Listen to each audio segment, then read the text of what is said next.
Assalamualaikum warahmatullahi wabarakatuh. Perkenalkan, nama saya Virgo dari Prodi S1 Farmasi kelas A, semester 2 NIM 19110022 dari Universitas Gadal Bangsa Palembang. Di sini saya akan menjelaskan tentang oral suspensi. Semoga apa yang saya sampaikan dan saya jelaskan bisa bermanfaat bagi setiap orang dan ilmunya dapat bermanfaat bagi kita semua. Oke, terima kasih. Kita langsung saja ke videonya. Nah, di sini saya akan menjelaskan tentang definisi suspensi.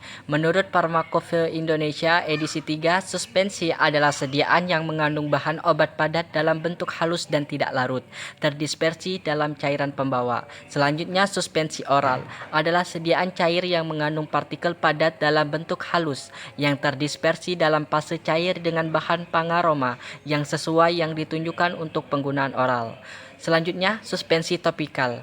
Suspensi topikal adalah sediaan cair yang mengandung partikel padat dalam bentuk halus yang terdispersi dalam pembawa cair yang ditunjukkan untuk penggunaan padat kulit.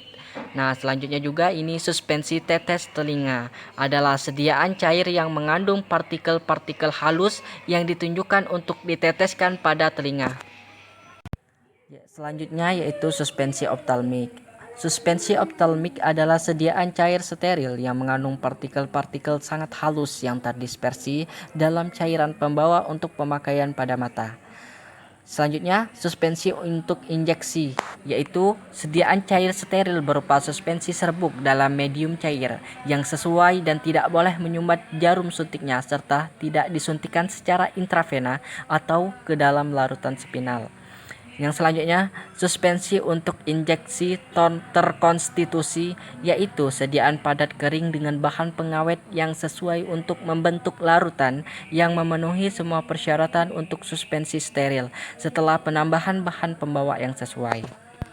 Yang selanjutnya yaitu komponen eliksirnya. Jadi komponen eliksir ini terdiri dari 4. Yang pertama adalah pemanis, sweetener agent yang terdiri dari sirup Simlex 10-20%. Yang kedua adalah saccharin Na 0,1%. Yang kedua yaitu pengawet preservatif yang terdiri dari nifagin 0,18%, nifasol 0,02%, Na benzoat 0,1%. Yang selanjutnya yang ketiga yaitu pewarna coloring agent yang terdiri dari tartrazin 0,01%, yang kedua oleum citri 0,05%. Yang keempat yaitu pemberi rasa flavoring agent yang terdiri dari oleum rosae dan oleum mentaviverat.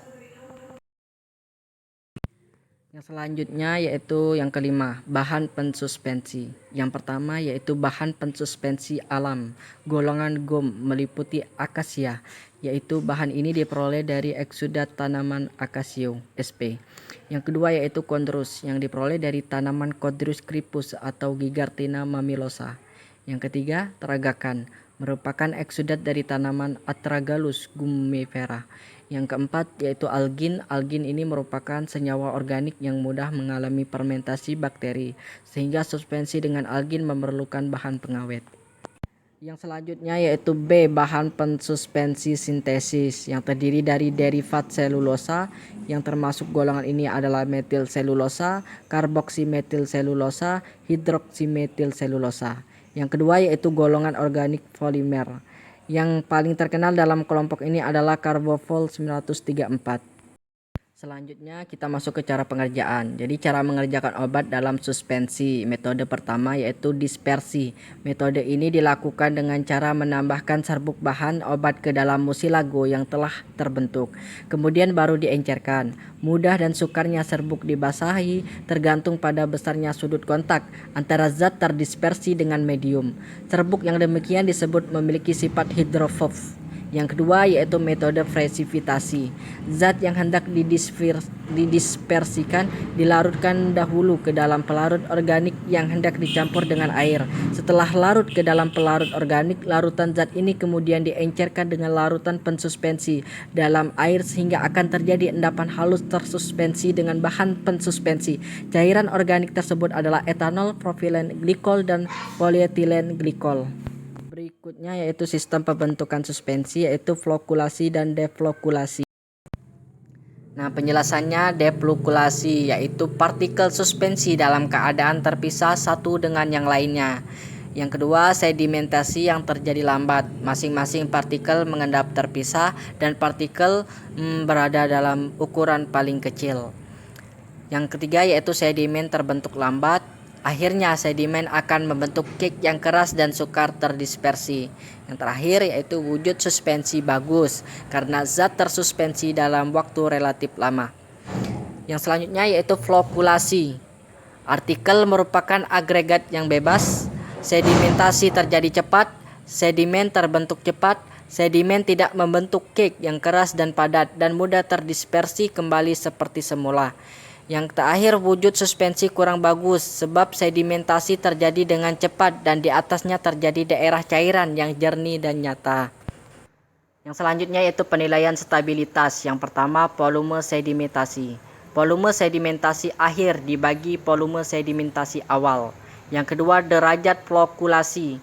Volume sedimentasi akhir dari suspensi flokulasi dibagi volume sedimentasi akhir dan suspensi deplokulasi. Yang ketiga, metode reologi. Faktor sedimentasi redispersibilitas menentukan perilaku pengendapan, mengatur pembawa dan susunan partikel. Yang terakhir, perubahan ukuran partikel digunakan cara Prisdau-Cycling, yaitu suhu diturun naikkan sampai titik beku lalu dinaikkan hingga mencair. Yang berikutnya yaitu faktor yang mempengaruhi stabilitas suspensi. Yang pertama ukuran partikel.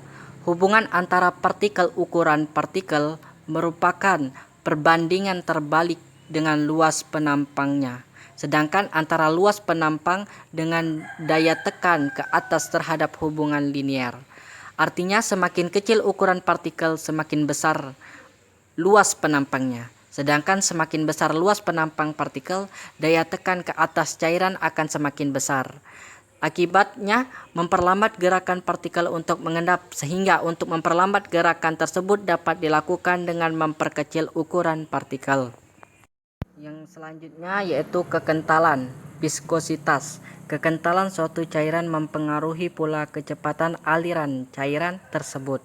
Semakin kental suatu cairan, kecepatan alirannya semakin turun atau semakin kecil. Dengan demikian, dengan menambah kekentalan cairan, gerak turun partikel yang kandungannya akan diperlambat. Perlu diingat bahwa kekentalan suspensi tidak boleh terlalu tinggi agar sediaan mudah dikocok dan dituang. Yang selanjutnya jumlah partikel konsentrasi. Jika di dalam suatu ruangan terdapat partikel dalam jumlah besar, maka partikel akan sulit melakukan gerakan bebas karena sering terjadi benturan antara partikel tersebut. Selanjutnya sifat atau muatan partikel. Suatu suspensi kemungkinan besar terdiri atas beberapa macam campuran bahan yang sifatnya tidak selalu sama. Partikel yang mengendap ada kemungkinan dapat saling melekat oleh suatu kekuatan untuk membentuk agregasi dan selanjutnya membentuk compact cake. Peristiwa itu disebut caking. Ukuran partikel dapat diperkecil dengan menggunakan mixer, homogenizer, colloid mill, dan mortir. Sedangkan viskositas fase eksternal dapat dinaikkan dengan menambah zat pengental yang dapat larut ke dalam cairan tersebut. Bahan-bahan pengental ini sering disebut suspending agent, bahan pensuspensi, yang umumnya bersifat mudah mengembang dalam air. Bahan pensuspensi dapat dikelompokkan sebagai bahan pensuspensi dari alam dan bahan pensuspensi dari sintetis.